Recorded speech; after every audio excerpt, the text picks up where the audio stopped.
오늘 말씀은 에베소서 4장 30, 31, 32 세 계절을 함께 보고 말씀을 나누겠습니다. 함께 읽겠습니다. 하나님의 성령을 근심하게 하지 말라. 그 안에서 너희가 구원의 날까지 인치심을 받았느니라. 너희는 모든 악독과 노함과 분냄과 떠드는 것과 비방하는 것을 모든 악의와 함께 버리고 서로 친절하게 하며 불쌍히 여기며 서로 용서하기를 하나님이 그리스도 안에서 너희를 용서하심과 같이 하라. 아멘.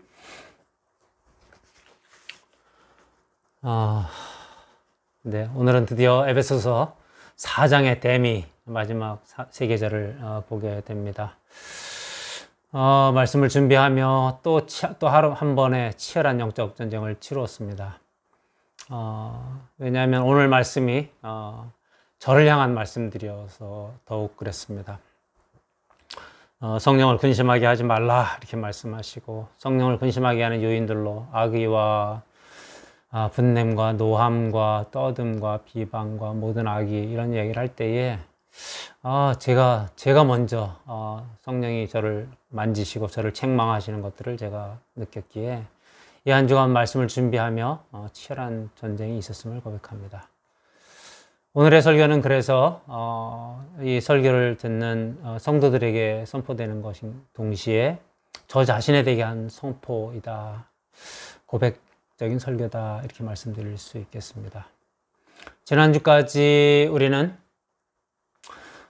우리의 일에 대한 하나님의 음성, 너희가 왜 일해야 되는지, 가난한 자들을 구제하기 위하여, 또 우리들의 언어 생활은 어떤 의미가 있는지, 은혜를 끼치게 하기 위하여 은혜의 언어 사역자다 이런 말씀했고요. 우리의 언어가 더러운 말은 버려라, 거짓은 버려라, 오직 스피킹 트루스, 진리 대신 예수님을 말하라. 그래서 언어 생활, 우리 일상생활에서의 일의 의미, 목적, 이유 이런 것들을 쭉 점검해 왔습니다. 그리고 오늘 4장 말미에서 그 모든 것들을 통합해서 이제 성령을 근심하게 하지 말라 이런 표현으로 마무리를 짓습니다. 지난 한 주간의 삶을 돌아봤을 때 우리가 그동안 4장에서 쭉 언급했던 옛사람의 모습과 새사람의 모습 중에 우리는 지금 어느 정도 새사람 쪽으로 우리가 이동하고 있는지, 옛사람의 모습을 얼만큼 벗어버리고 있는지 돌아보면 늘 초라하고 부끄럽기만 합니다. 그래서 오늘도 하나님 앞에 서서 하나님 부끄럽습니다, 우린 초라합니다, 도와주십시오, 그렇게 이 예배 자리에 나오신 줄 믿습니다. 우리의 그 낮아진 모습, 그렇게 무릎 꿇고 겸손한 모습 앞에 하나님께서 은혜를 베풀어 주실 줄 믿습니다. 오늘의 말씀은 성령을 근심하게 하는 것, 그리고 성령을 기쁘시게 하는 것에 대한 이야기를 사도 바울의 입을 통해서 듣습니다. 이 사도 바울이 권면하는 마지막 이 세 절을 통해서 하나님의 음성이 깊이 우리 가운데에 열매 맺어지기를 간절히 소망합니다. 30절은 이렇게 표현하지요. 하나님의 성령을 근심하게 하지 말라. 그 안에서 너희가 구원의 날까지 인치심을 받았느니라. 근데 이 말씀은 원어로 보면 조금 순서가 좀 바뀌어 있습니다. 구원의 날까지 인치심을 받은, 인치심을 주신, 보증을 하신 그 성령님을 근심하게 하지 말라 이런 의미입니다. 성령님의 앞에 수식이 먼저 길게 나오죠. 그리스도의 날, 구원의 날까지 우리를 인치신 그 성령님을 근심하게 하지 말라 이런 의미입니다. 그 성령님은 어떤 분이십니까? 방금 전에 얘기한 것처럼 우리를 구원의 날까지 인치시고 보증하신 분입니다. 우리를 책임지시겠다고 도장을 찍으신 분입니다. 그 성령님은 늘 우리를 노심초사 보고 계시고 우리를 한 걸음 한 걸음 조심스럽게 이끌고 계실 겁니다. 왜? 우리를 책임지실 분이시니까요. 그런데 그 성령님은 우리가 일반적인 하나님의 속성의 여러 가지 공부를 해보면 나오는 거지만 그 성령님은 거룩하신 분이시죠. 그 성령님은 우리 안에 내주하시는, 함께 사시는 분이시죠. 그 성령님은 삼위 하나님 모두가 갖고 계신 거지만 인격적인 분이시죠. 그런 속성 가운데에서 오늘 이 말씀을 이해를 해야 합니다. 첫 번째로 거룩하시다. 그건 무슨 의미죠? 죄와 상관없다. 거룩하고 흠이 없다라는 것은 죄와 상관없다. 그래서 우리가 이 에베소서 초반에 우리가 묵상하면서 했던 것이죠. 우리가 얼마나 죄와 가까운가 아니면 거룩과 가까운가. 날마다 우리는 죄에서 멀어지고 거룩으로 가까이 가는 사람들, 이런 표현을 썼습니다.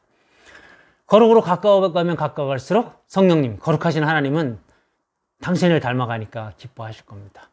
그러나 거룩과 멀어지면 멀어지고 죄에 가까워지면 가까워질수록 성령님은 슬퍼하실 겁니다. 근심하실 겁니다. 또 내주하시지 않습니까? 함께 사시지 않습니까?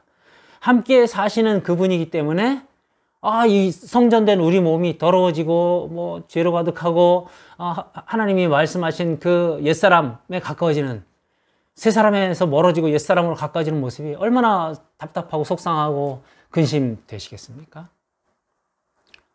근심하고 슬퍼하신다. 이 말은 사실은 막 애통하고 슬프고 눈물을 흘리고 이러는 의미입니다. 이게 인격적인 하나님이기 때문에 나타나는 모습이시죠.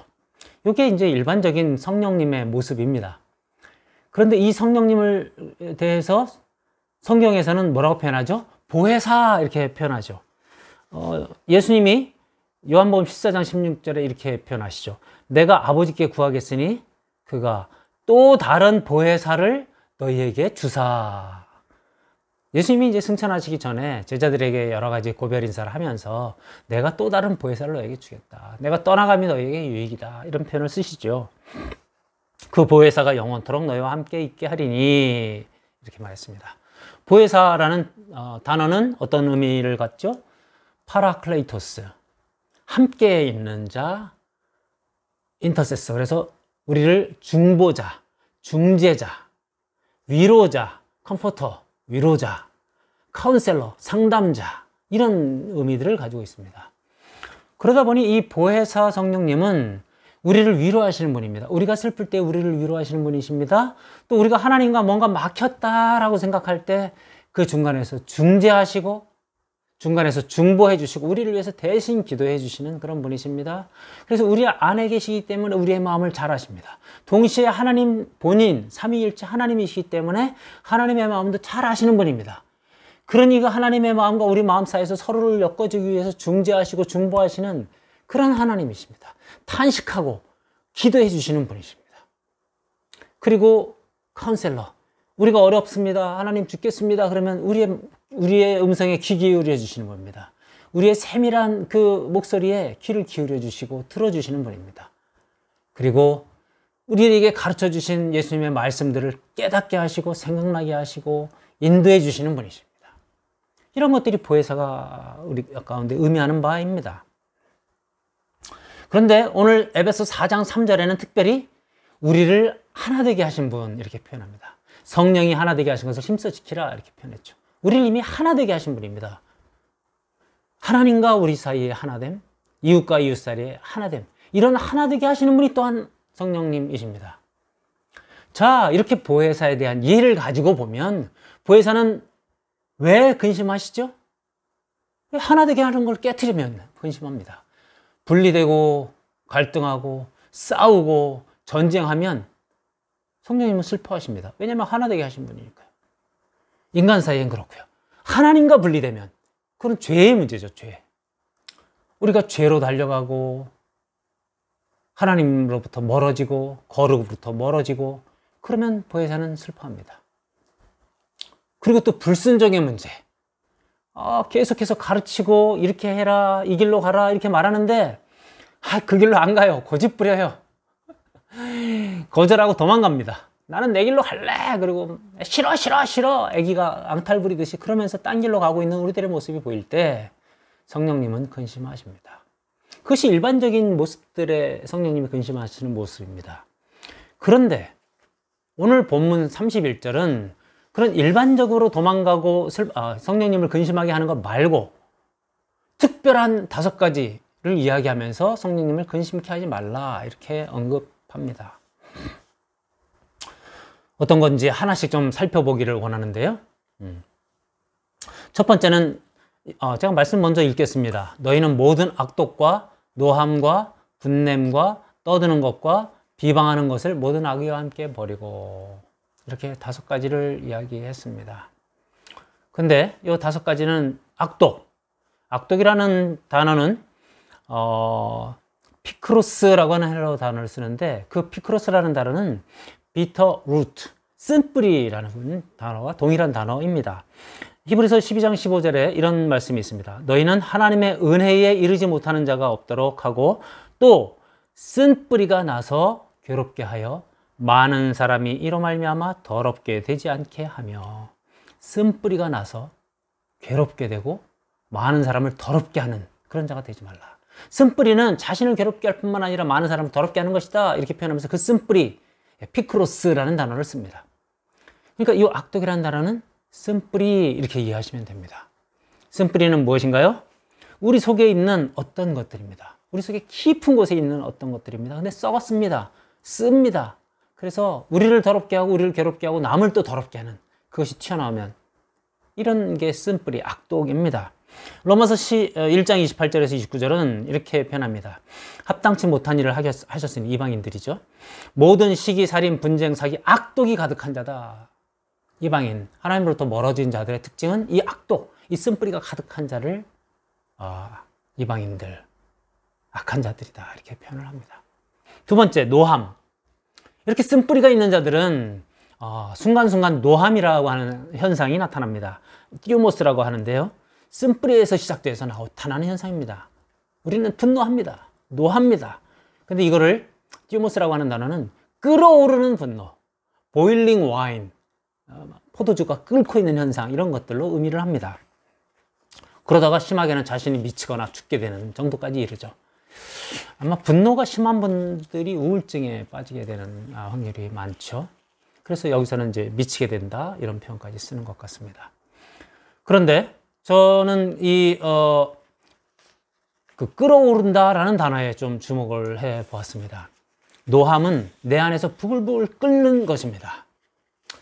제가 최근에 요리를 조금 하고 있습니다. 그래서 뭐 국수를 끓인다거나 뭐 된장찌개를 끓인다거나 끓일 때 보면 국물이 막 끓어오르기 시작합니다. 특별히 국수 끓일 때 좀 그런 현상이 심한데요. 끓어오르기 시작하면 갑자기 확 넘쳐버리는 이런 경우들이 생깁니다.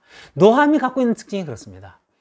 끓어오르기 시작하면 갑자기 확 넘칩니다. 그 끓기 전까지는 별일이 없었습니다만 끓어오르면 넘쳐버릴 확률이 많다. 이게 노함, 띠우모스입니다. 그 노함을 제어하는 방법은 요리에서는 저는 찬물을 붓는 것이다, 이렇게 배웠습니다.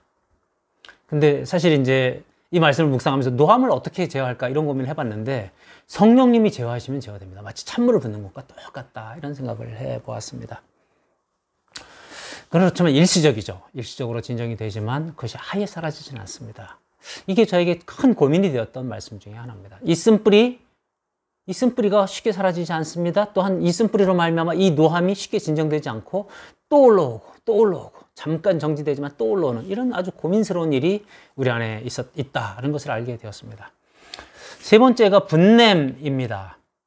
분냄은 앞에 이 두 가지가 자기 내적으로 있었던, 쓴뿌리와 노함은 자기 내적으로 있었던 거라면, 이 분냄부터 떠듦과 비방은 다 외적으로 표출되는 것들입니다. 그런데 이 분냄은 무엇입니까? 폭력적 감정이 밖으로 표출되는 겁니다. 이게 언어적으로 표출될 수도 있고 신체적으로 표출될 수도 있다. 심지어 영혼도 출렁거린다, 이렇게 표현됩니다. 오르게라고 하는 단어입니다. 그래서 이 노함보다 좀 더 한 발짝 나간 어떤 외적인 어떤 감정, 이게 이제 분냄입니다. 그 다음으로 나타나는 게 떠듦입니다. 떠들면 뭐 학교에서 우리가 학생들이 막 시끌시끌 떠드는 거, 그거라고 생각하시면 안 되고요. 울부짖어 소리치는 것, crying, 울면서 아기가 떼쓰면서 엄마가 뭘 시켰을 때 싫어 그러면서 막 울부짖고 떼쓰는 것, 이게 이제 떠듦입니다. 밖으로 막 표출되죠. 온 세상을 시끄럽게 합니다. 세상을 더럽힙니다. 오염시킵니다. 이게 특정한 사람을 향할 수도 있고 특정하지 않은 사람을 향할 수도 있습니다. 길에서 혹시 그렇게 막 그냥 술 취해서 떠들고 막 소리 지르는 사람 본 적 있습니까? 마치 그런 사람을 연상하면 됩니다. 그게 이 떠듦입니다. 그게 좀 더 공격적인 외적 표출로 가면 이제 비방, 블레스피미입니다. 요거는 다른 사람을 해치기 위해서, 다른 사람에게 상처 주기 위해서 말로 비방하고 험담하는 것, 이런 것입니다. 이거는 복수입니다. 공격입니다.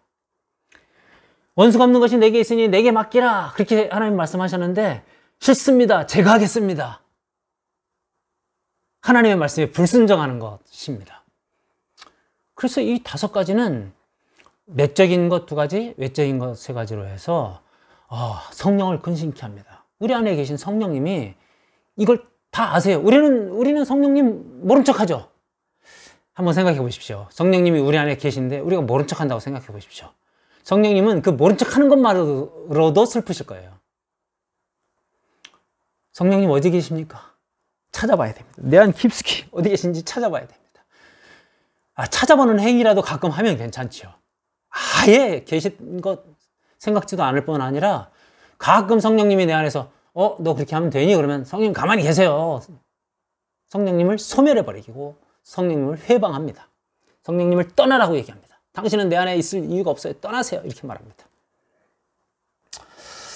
이렇게 성령님에 대해서 묵상하고 성령님이 왜 근심하는가 일반적인 요소 3가지와 특수한 요인 5가지를 묵상하는 가운데에 제 마음이 참 무거워졌습니다. 제 안에 있는 악독, 쓴뿌리, 그 다음에 제 안에서 노함, 때로는 겉으로 표출되는 분냄. 물론 일반적으로 마구 분내고 표출하지는 않습니다만 제가 사실은 이제 가정에서는 가끔 제가 노함과 분냄이 표출되는 모습이 제게 있거든요. 그런 모습을 보면서 내 안에 뭐가 있길래, 어떤 쓴뿌리가 있길래 이렇게 자꾸 노함과 분냄이 있는가. 이 말씀을 준비하며 거기에 도달했습니다. 그러자 저는 제 스스로에 대해서 막 절망스러웠습니다. 내가 목회자로서 다른 사람들은 잘 돌본다고 얘기하면서 오히려 가족에게는 분을 내고 노하고 이 쓴뿌리로 인해서 막 상처 주고 이 더러운 말이 나와서 오염시키고 있는 그 모습을 보면서 이거 도대체 어떻게 해야 되나? 내가 이런 상태로 무슨 설교할 자격이 있나? 여기에 도달하는 순간 하나님께 기도하게 됐습니다. 말씀을 준비하다가 그냥 멈췄습니다. 그리고 계속 기도했습니다. 하나님, 이 쓴뿌리를 제거하기 전에는 내가 이 말씀을 선포할 자격도 없습니다. 말씀을 선포할 힘이 없습니다. 도와주십시오. 하나님, 쓴뿌리를 보게 해주시고 쓴뿌리를 제거해 주시고 그래서 그 쓴뿌리가 제거돼서 노함도 분냄도 내 안에서 사라지는 그 놀라운 은혜를 저한테 허락해 주십시오. 계속 기도할 수밖에 없었습니다. 사실은 이것이 저 혼자만의 문제라고 생각하지 않습니다. 이 시대를 살고 있는 많은 부모들이 사실 에덴의 불순종으로 인하여서 가인과 아벨의 살인사건이 벌어졌는데 가인이 왜 살인했겠습니까? 그 부모의 쓴뿌리가 그 가인에게 전달됐기 때문에 가인이 살인하지 않았겠습니까? 그 일이 이 땅엔 가득합니다. 그 원죄가 가득합니다. 그러니 저만의 문제는 아니라고 생각되었습니다. 어쩌면 오늘 이 말씀을 듣고 있는 이 시대의 부모들 모두가 갖고 있는 문제일 수 있습니다. 아니, 아이들도 또 이 똑같은 오염을 같이 전달받았기 때문에 그 아이들에게도 있는 똑같은 문제일 수 있습니다. 거부당하는 쓴뿌리가 저한테 있었습니다. 어렸을 때 가난해서 어디 가서 외상심부름 하다가 가게 주인한테 막 그냥 심한 혹독한 이야기 듣고 거부당한 아픔들이 있습니다. 집에 가서 또 어머니에게 막 거부당한 아픔들이 있습니다. 또 학교에서 부당한 대접을 받았습니다. 가난하다는 이유로 부당한 대접을 받았습니다. 그거에 대해서 막 화가 나고 분노가 있었습니다. 저희 집을 와서 철거했던 철거반원들에 대한 분노가 있습니다. 미움이 있습니다. 막 복수하고 싶었던 마음들이 있습니다.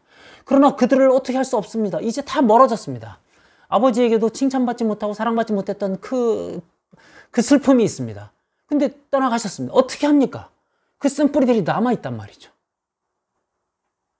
그 쓴뿌리가 사라졌던 경험들이 저에게 있습니다. 성령 충만했던 그날입니다.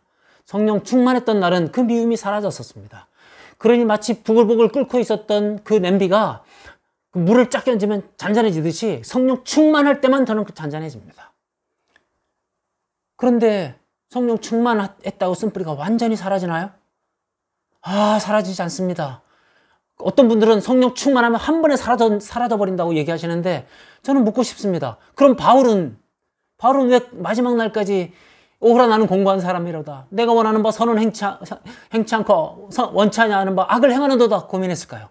성령 충만은 그 시점에서 우리를 찬물 끼얹은 것처럼 잔잔케 하지만 우린 다시 또 쓴뿌리가 올라옵니다.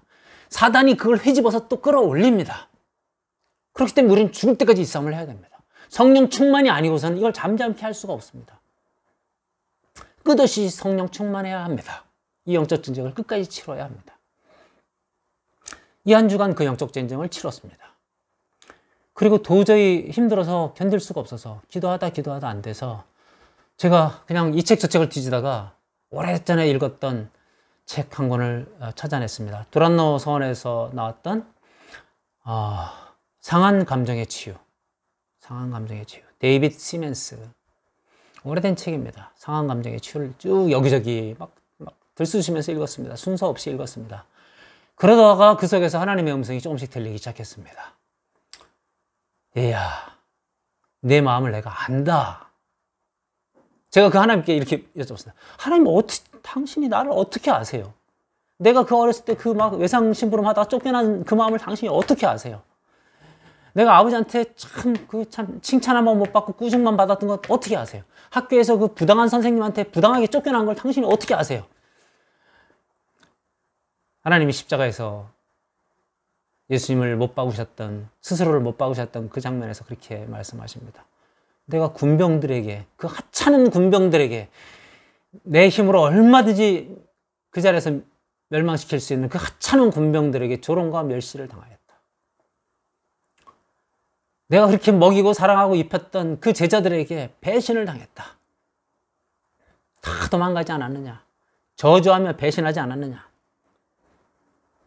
그 십자가에 올라가서 그 인간으로서는 당할 수 있는 가장 극악한 방법의 처형, 그 십자가로 내가 못 박혀 죽었다. 그 아픔과 고통 내가 다 안다. 십자가를 바라보면서 조금씩 제 안에 다시 그 상처가 아물기 시작했습니다. 그러면서 그분이 이렇게 얘기하셨습니다. 너 자신을 조금 더 사랑해 주렴.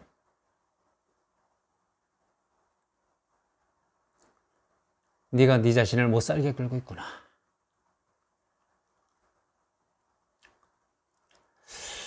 제가 쓴뿌리에 갇혀서 저 자신을 사랑하지 못하고 있는 것들을 보여주셨습니다.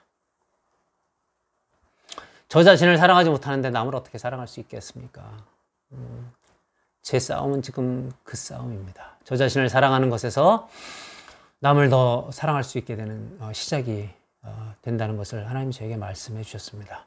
성령을 근심케 하는 이러한 우리들의 모습, 이 모습은 거기서 멈추지 않고 오늘 사도 바울의 입을 통해서 우리를 좀 더 적극적인 쪽으로 초청합니다. 32절을 제가 읽겠습니다. 서로 친절하게 하며 불쌍히 여기며 서로 용서하기를 하나님이 그리스도 안에서 너희를 용서하심과 같이 하라. 친절, 불쌍히 여김, 용서로 우리를 초청합니다. 그냥 되게 단순한 단어라서 그냥 쉽게 이해하면 쉽게 이해할 수 있습니다만 조금만 더 깊이 보고자 합니다. 친절이라고 하는 단어는 크리스토이라고 하는 단어이고요. 따뜻함, 부드러움, 기쁨, 이런 것들입니다. 그런데 친절이라고 하는 이 단어는, 이 크리스토스라고 하는 크리스토이라고 하는 단어는 7개밖에 안 나와요, 신약에. 그래서 7개를 찾아봤습니다. 많지 않으니까요. 근데 예수님이 이렇게 말씀하시죠. 내 멍에는 쉽고, 내 짐은 가볍다. 이렇게 말씀하실 때, 내 멍에는 쉽다. 이렇게 표현할 때, 이지하다, 쉽다. 약간 친절이라고 하는 단어는 좀 서로 쉬운 관계, 좀 편안한 관계, 이지한 관계, 이런 것들을 의미하는 겁니다. 그러니 상대를 아주 긴장하게 하고 경계하게 하는 것은 이런 친절이 아닌 것이죠. 서로가 긴장을 풀어도 되겠네, 저 사람에게는. 이런 상태가 친절함입니다. 두 번째는 베드로전서 2장 3절에 보면 너희가 주의 인자하심을 맛봤으면 그리하라, 이런 표현을 쓰고요. 로마서 2장 4절은 하나님의 인자하심이 너를 인도하여 회개하게 하심을 알지 못하느냐. 인자하심이라는 단어로 지금 나오죠. 누가복음 6장 35절은 이렇게 말합니다. 그의 은혜를 모르는 자와 악한 자에게도 인자하시니라. 계속 인자함이라는 단어로 서너 번 나옵니다. 그러니 친절이라는 단어는 인자함이라는 단어인데요. 이 인자함이라는 단어는 지금 어떤 경우에 지금 표현됐냐면 악한 자에게도 비를 내리시고 선한 자에게도 비를 내리시고 악한 자를 또 기다리시고 견디시면서 회개하게 하시는, 그러니까 악한 자에게 베푸시는 어떤 것, 악한 자와 선한 자에게 동일하게 베푸시는 어떤 것, 저는 이 단어에서 은혜가 연결되었습니다. 그러니까 친절이라고 하는 단어에 은혜라는 단어가 같이 들어있어요. 주님의 인자하심은 은혜입니다. 친절은 그래서 은혜라는 단어를 포함합니다. 은혜의 다른 모습을 친절이라고 표현하는 것으로 저는 이해를 했습니다. 은혜가 뭐죠? 공로 없고 자격도 없는 자에게 베풀어지는 어떤 선물, 이런 거잖아요. 그러니까 친절이라고 하는 단어는 그 은혜라고 하는 단어로 치환해 보면 상대편이 아유, 저 인간 진짜 자격도 없어. 저 인간 공로도, 저 인간 정말, 아유, 말도 안 되는 인간이야. 라고 하는 자에게도 그냥 넉넉히 후함을 베푸는 것, 선물을 주는 것. 이게 친절이에요. 그러니 우리가 생각하는 단순한 친절과는 조금 더 차원이 높죠. 그냥 상대에게 미소 지으면서 빵긋빵긋 웃어주는 것, 기쁘게 대해주는 것, 이것도 친절입니다. 그런데 그거보다 더합니다. 미소 지을 수 없는 상대에게조차도 후함을 베푸는 것. 그 은혜로 대하는 것, 그것이 친절입니다. 그래서 친절이라는 단어로 이제 개역성경에 찾아보면 한 네 가지 사례가 나오는데 그 중에 두 가지를 소개하겠습니다. 첫 번째는 에레미야 52장 32절에 나오는 이야기인데요. 이제 유다가 바벨론의 멸망에서 포로로 끌려가죠. 그래서 왕들이 다 끌려갑니다. 바벨론 유수라고 표현하고 바벨론 포로기 이렇게 표현하죠.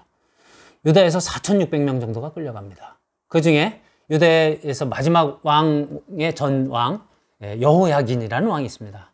100일 왕이 된 지 100일 만에 포로로 끌려간 왕, 비운의 왕입니다. 그가 37년간 바벨론에 끌려가 있었습니다. 그 바벨론의 왕들이 계속 바뀌죠. 그러다가 새로 들어선 왕이 하나 있습니다. 에윌므로닥이라는 왕. 에윌므로닥 원년. 그가 재위하는데 그 시작하면서 이제 왕이 자기 통치를 시작했을 때 참 이렇게 호의를 베풀죠. 그러면서 여호야긴 왕을 석방해 줍니다. 37년 만에. 그리고 말씀을 이렇게 기록하고 있습니다. 그에게 친절하게 말하고 그의 자리를 그와 함께 바벨론의 모든 왕들보다 높이고 항상 왕의 앞에서 먹게 하였으며, 감옥에서 37년 있었던 포로를 자기 앞에서 먹게 하고 친절하게 말해주고 다른 바벨론의 왕들, 이렇게 작은 그 소규모 왕들보다 더 높은 자리에 두었다. 이게 은혜를 베푼 것이고 친절하게 베푼 것입니다. 뭐 바벨론의 포로로 온 그 작은 유다 땅의 왕, 37년간 그 감옥에 갇혀 있었던 왕, 보잘것없고 무시해도 아무 상관없는 왕을 호의를 베풀어서, 은혜를 베풀어서 친절하게 왕 앞에서 같이 먹게 한 것. 이게 친절입니다. 신약에서는 사도행전 27장과 28장에서 또 사도 바울을 향한 호의가 발견되는데요. 특별히 28장 7절에 보면 멜리데 섬에 이제 그 배가 파선해서 모두들 그 배에 탔던 사람들이 멜리데 섬에 도착하게 되죠. 그때 그들이 그 추운 바다에서 쫄딱 젖어가지고 추위에 떨고 있을 때 멜리데 섬의 추장 보블리오가 그들에게 불을 피워주는 그 장면에서 성경은 이렇게 기록합니다. 이 섬에서 가장 높은 사람 보블리오라 하는 이가 이 근처에 토지가 있는지라 그가 우리를 영접하여 사흘이나 친절히 머물게 하더니, 그 앞에서 뭐라고 하냐면 비가 오고 날이 참해 원주민들이 우리에게 특별한 동정을 하여 불을 피워 우리를 다 영접하더라. 친절하게 특별한 동정을 하여, 물에 빠져서 들어온 이방인들 죽일 수도 있죠. 그 당시 문화로 의하면. 근데 그들을 불쌍히 여기고 동정하여서 불을 피워서 그 따뜻한, 거기서 이제 독사가 나와서 바울을 무는 사건이 나타나지 않습니까? 그게 친절입니다. 친절은 이런 겁니다. 특별히 은혜를 베푸는 것. 자격이 없다 하는 사람에게도 호의를 베푸는 것. 이것이 친절입니다. 그래서 친절은 하나님의 성품입니다. 하나님의 인자하심이라고 하는 그 성품입니다. 하나님의 은혜의 성품입니다. 따라서 우리가 친절을 베푸는 것은 하나님의 성품을 몸으로 행하는 것입니다.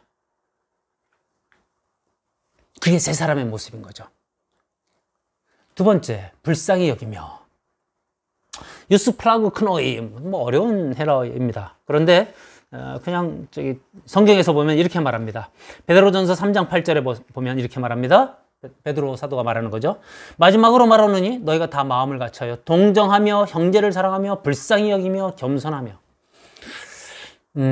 하나된 공동체, 한몸 공동체에게 베드로 사도가 던지는 것은 이겁니다. 서로 불쌍히 여기라, 서로 동정하라, 서로 겸손하라, 마음을 같이 하라.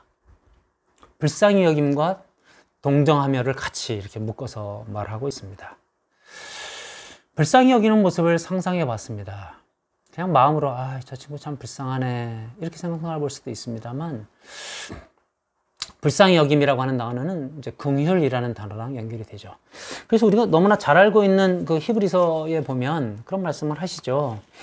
히브리서 4장 15절에 우리에게 있는 대제사장은 우리의 연약함을 동정하지 못하실 리가 아니요. 체휼하지 못하실, 긍휼히 여기지 못하실 리가 아니시오. 우리와 똑같이 시험을 받으시니로되 죄는 없다. 예수님의 십자가에서 그 긍휼, 불쌍히 여기심의 아주 최고의 모델이 나타나죠. 제가 아까도 잠시 고백했습니다만 그 불쌍히 여기는 모습은 피 흘리는 예수님의 십자가의 모습입니다. 우리와 함께 피 흘리고 우리와 함께 고통당하시고 우리와 함께 그 아픔을 똑같이 경험하시고 그 배신을 경험하시고 같이 3년간 먹이고 입히고 재운 그 제자들이 저주하고 떠나갔을 때 그 마음이 얼마나 심하게 아프셨겠습니까? 그분보다 더 심하게 배신을 당한 사람이 누가 있겠습니까? 그분보다 그 처참한 십자가 처형보다 더 심한 처형을 당한 사람이 누가 있겠습니까? 심지어 마지막에 하나님 어찌 나를 버리십니까? 하나님으로부터 외면받은 것으로 표현되는 그 하나님이 침묵하신 그 장면, 온통 하늘이 검해지는 그 장면, 그런 하나님으로부터 외면, 하나님의 침묵도 경험하신 예수님. 그게 그 불쌍히 여길 수 있는 자의 자격, 불쌍히 여김의 아주 최종적인 모습이라고 생각을 합니다. 십자가 형틀에서 그 모든 것이 드러납니다. 그러니 이 불쌍히 여김은 긍휼이라고 하는 단어, 긍휼이라고 하는 단어는 한문으로 피혈자 옆에 마음의 심자가 붙어 있습니다. 마음에서 피를 뚝뚝뚝뚝 흘리고 있는 것, 그게 긍휼이거든요. 라틴어로는 쿰페티, 영어로는 컴패션, 함께 고통하다, 함께 곁에 있다, 뭐 이런 의미들입니다. 그러니 불쌍히 여기는 것은 아픔 당하고 있는 자 옆에 같이 있는 것을 의미합니다. 그런데 저를 돌아봅니다. 이 불쌍히 여김이 쉽지 않다. 의지로 같이 있어는 주지만 진짜 마음에서 그렇게 공감되는가? 지금은 제가 나이가 들면서 몸이 여기저기 이제 좀 망가지면서 몸 아픈 사람들에 대한 공감이 됩니다. 사업이 망했기 때문에 사업 망한 사람들에 대해서 공감이 됩니다. 제가 이러저러한 삶에서 여정에서 어려웠던 사건들을 가지고 그 사람에게 공감이 됩니다. 그래서 제가 이 용서란, 이 불쌍히 여김이라는 단어를 놓고도 엄청 기도했습니다. 하나님, 제게 이 불쌍히 여기는 마음을 주십시오. 그 십자가에서 예수님의 고통, 그 예수님의 마음이 저한테 깊이 좀 전달됐으면 좋겠습니다. 그렇지 않고서는 제가 이 불쌍히 여기는 마음이 저한테는 도저히 그 똑같은 마음이 생기질 않습니다. 기도하게 됩니다. 그렇게 기도할 때에 조금씩 제 마음에 예수님의 마음이 전달되게 되는 것을 느꼈습니다. 이것이 내 마음에 가득 찼을 때, 그래야 그 아버지의 마음, 그 예수님의 마음으로 다른 사람 곁에 있을 때 우리는 다른 사람을 불쌍히 여길 수 있을 것 같습니다. 세 번째, 용서입니다. 용서는 한마디로 빛을 탕감하는 행위입니다. 은혜를 보여주는 행위입니다. 용서는. 빛을 탕감한다. 1만 달란트 빚진 자에 대한 비유가 마태복음 18장 28절에 나오죠. 근데 거기에 이런 말이 있는 거 아십니까? 1만 달란트 빚진 그 종이 나가서 자기에게 100데나리온 빚진 동료 한 사람을 만나 붙들어 목을 잡고 이르되, 멱살을 잡고 이르되 빚 갚으라. 그 동료가 갚겠습니다. 참아주십시오. 좀만 기다려주십시오. 근데 옥에 쳐넣어버립니다. 1만 달란트 빚진 자가 할 짓이 아니다고 모든 사람들이 얘기합니다. 그런데 지금 우리가 그렇게 하고 있습니다. 그래서 오늘 말씀 32절에는 끝에 뭐라고 말합니까? 하나님이 그리스도 안에서 너희를 용서하신 것 같이, 하나님이 그리스도 안에서 너희를 용서하신 것 같이, 1만 달란트를 탕감하신 사람과 그 주인과 같이, 그렇게 말한 겁니다. 근데 우리는 자꾸 1만 달란트 탕감받은 것은 잊어버려요. 그건 기억조차 하지 않으려고 해요. 그리고 100데나리온 빚진 자에 가서 멱살을 잡고 목을 잡고 쥐어 흔들어요. 야, 갑자기 그 목 잡고 흔드는 모습이 저의 모습이라고 생각했을 때 참 한심하다, 이런 생각이 들었습니다. 어떻게 하면 용서할 수 있을까요? 제가 용서받은 경험, 그 용서받은 저에게서 그 용서받음의 그 은혜가 얼마나 큰지를 날마다 기억할 때, 그것이 용서에 힘을 줄 줄로 믿습니다. 1만 달란트 받은 것을 날마다 기억할 때 100데나리온을 용서하게 될 줄로 믿습니다. 하나님의 음성이 들립니다. 내가 너의 1만 달란트를 갚아주었다, 이놈아. 그 음성을 마음에 새기는 우리 모두가 되었으면 좋겠습니다. 말씀을 맺겠습니다. 우리는 다른 사람을 향하여 친절한가요? 다른 사람을 향하여 불쌍히 여기고 있나요? 다른 사람을 향하여 용서, 빛을 탕감하여 주고 있나요? 아니면 악독을 품고 노하고 분내고 떠들고 울고 소리치고 비방하고 우리가 그들을 모든 악의로 대하고 있나요? 성령님께서 우리 안에 계십니다. 성령님을 우리는 기억하고 있나요? 그 성령님이 지금 이런 상황에서 우리를 기뻐하실까요? 슬퍼하실까요? 성령님이 근심하실까요? 즐겁게 웃으실까요? 나의 말, 나의 태도, 나의 일상을 사는 삶의 모습들, 나의 다른 사람을 대하는 태도들, 이것에 관하여 성령님 과연 뭐라고 말씀하실까요? 얼마나 옛사람에서 새사람으로 전진해 나갔나요? 이 모든 것들을 생각하는 그러한 예배의 시간, 하나님의 음성을 듣는 시간이 되시기를 주님의 이름으로 축원합니다.